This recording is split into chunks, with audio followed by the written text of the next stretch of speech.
بلغنا رسوله الأمين والكريم أما بعد بزرگان محترم، برادران عزیزم، بنی اسرائیل کے فلسطین کے اشدودیوں کے ساتھ مقابلے اور جہاد کا ذکر تھا۔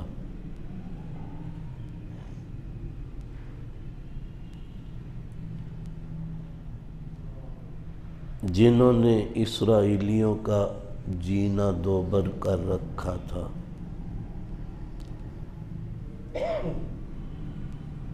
قصہ کے کچھ تفصیلی مباحث آپ سن چکے ہیں۔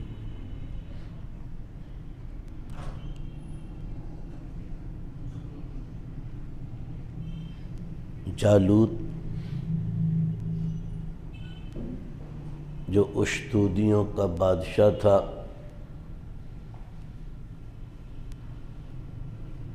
اور اسے قتل کیا سیدنا داؤد علیہ السلام نے۔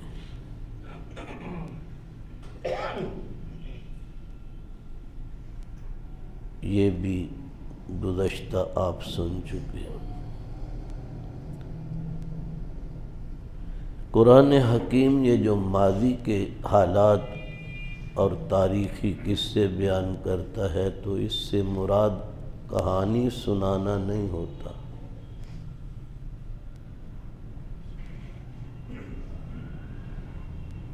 بلکہ اس کہانی کے، اس قصے کے اور اس واقعہ کے اندر صرف وہ چیدہ چیدہ حصے رب العالمین بیان کرتے ہیں جن سے اس امت کی تربیت مقصود بالذات ہوتی ہے۔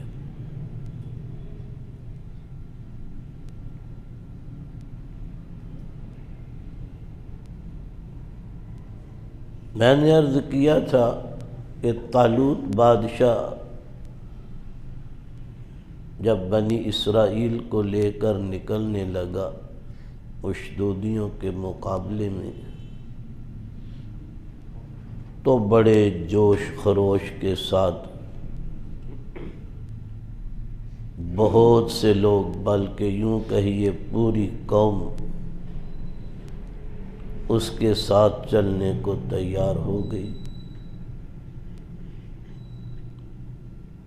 شارحین قرآن نے لکھا ہے کیا مرد، کیا عورتیں، کیا بچے، کیا بوڑھے، کیا جوان، سب تیار ہو گئے۔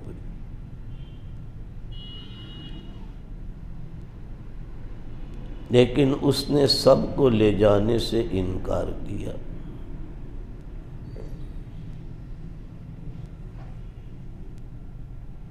کہ بس وہ جوان جو فارغ ہیں وہ میرے ساتھ چلیں گے۔ بوڑھوں کو، بچوں کو، عورتوں کو اس نے الگ کر دیا۔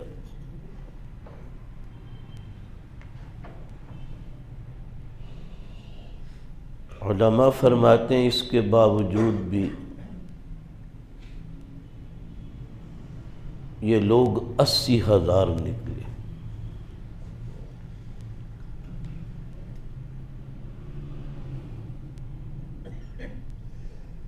آگے قرآن کہتا ہے کہ طالوت نے رستے میں آگے آنے والے ایک دریا کا ذکر کیا، ان اللہ مبتلیکم بنہر، اللہ آگے ایک دریا آ رہا ہے، اس دریا پر تمہاری آزمائش کریں گے۔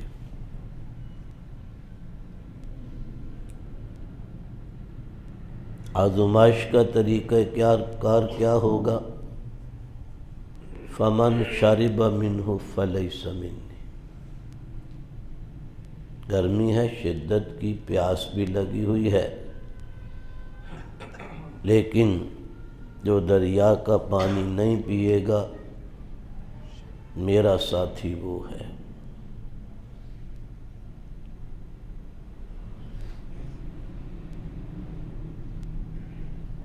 جو پانی نہیں پیے گا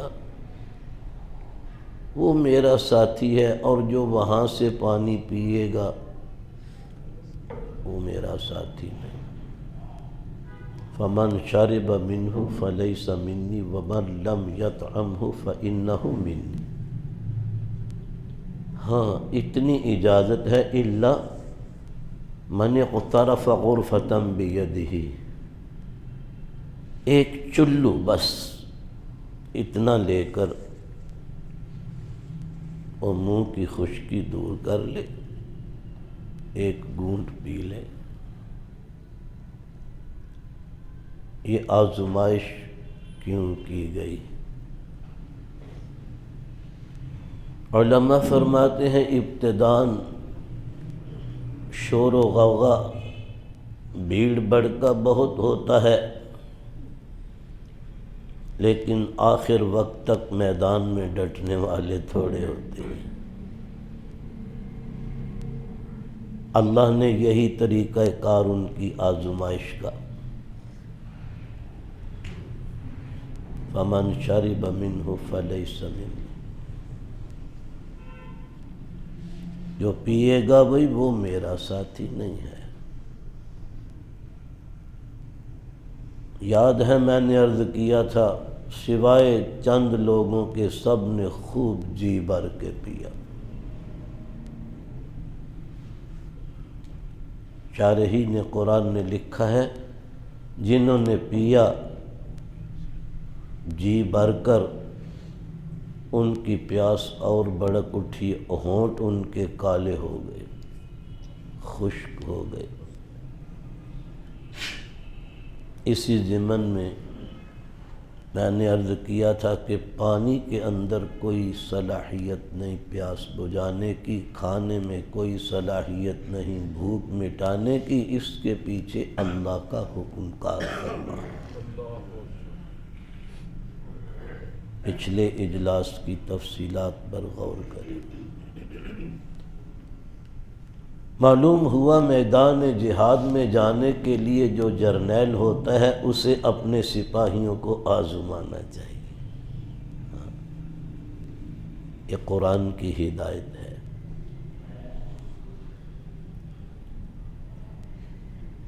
تاکہ معلوم ہو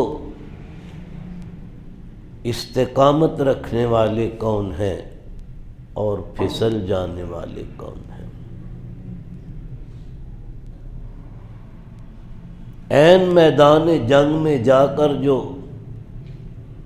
لڑنے سے بھاگتے اور پیٹھ دکھاتے ہیں وہ استقامت دکھانے والوں کے پاؤں اکھڑنے کا بھی ذریعہ بن جاتے ہیں۔ ایسے ہوتا ہے۔ لہذا ان کو پہلے ہی سے الگ کر دیا جائے۔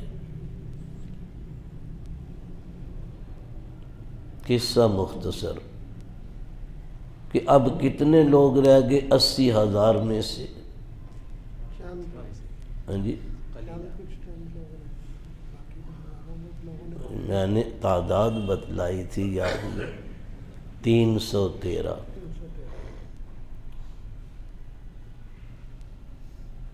حدیث پاک میں آتا ہے کہ یہ 313 جب نبی علیہ السلام بدر میں آئے، تشریف لائے بدر کے میدان میں، تو آپ نے فرمایا جتنی تعداد تمہاری ہے اتنی ہی طالوت بادشاہ کے ساتھیوں کی تعداد تھی۔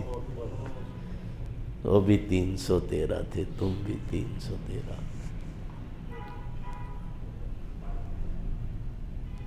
جب تقابل ہوا، آمنا سامنا ہوا جالوت کافر بادشاہ کا ان کے ساتھ، اس کے پاس لاکھوں کا لشکر تھا، تو یہ ڈر گئے،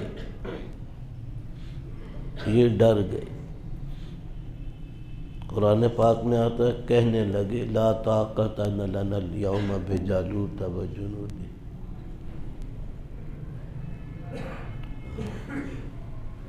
ہمارے اندر تو اتنی طاقت نہیں کہ ان جرار لشکروں سے لڑ سکیں،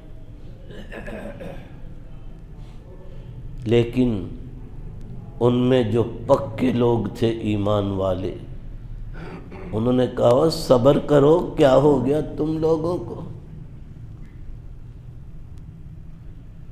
ان کو اللہ نے فرمایا جن کو یقین تھا کہ اللہ سے ملاقات ہوگی، شہادت پائیں گے، اللہ زندہ کرے گا، شہید کی زندگی جو بیان کی گئی ہے وہ ہمیں ملے گی، اللہ سے ملاقات کا یہ ذریعہ ہے کہ اس کے راستے میں شہادت پائی جائے۔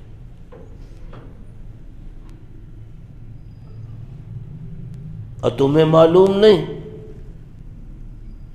ماضی میں کتنی مرتبہ ایسے ہوا، چھوٹی چھوٹی جماعتیں بڑے بڑے جرار لشکروں پر غالب آئی، کیسے؟ اللہ کے حکم سے۔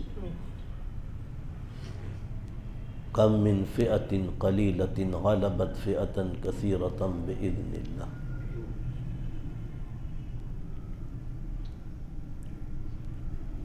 یہ بھی معلوم ہوا کہ فتح یا شکست کا دار و مدار فوج پر نہیں، اسلحہ پر بھی نہیں، اس کے پیچھے بھی اللہ کا حکم کار فرما ہے۔ بدر والوں کے پاس کون سے ہتھیار تھے؟ نہتے ہیں، بس اللہ پر توکل کیے ہوئے ہیں۔ تو حق سبحانہ و تعالی نے جس طرح 1500 مسلح کے مقابلے میں ان 313 کو کامیاب کیا، طالوت کے 313 ساتھیوں کو بھی اللہ نے کامیاب کیا۔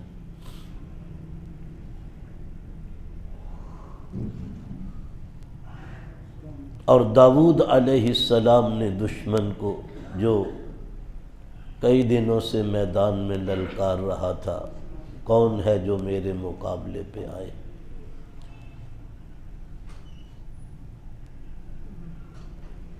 فلاخن میں رکھ کے اس کو انہی 3 پتھروں سے جو راستے میں ملے تھے، اور پتھروں نے کہا تھا ہمیں اٹھاؤ داؤد، ہم تیرے کام آئیں گے۔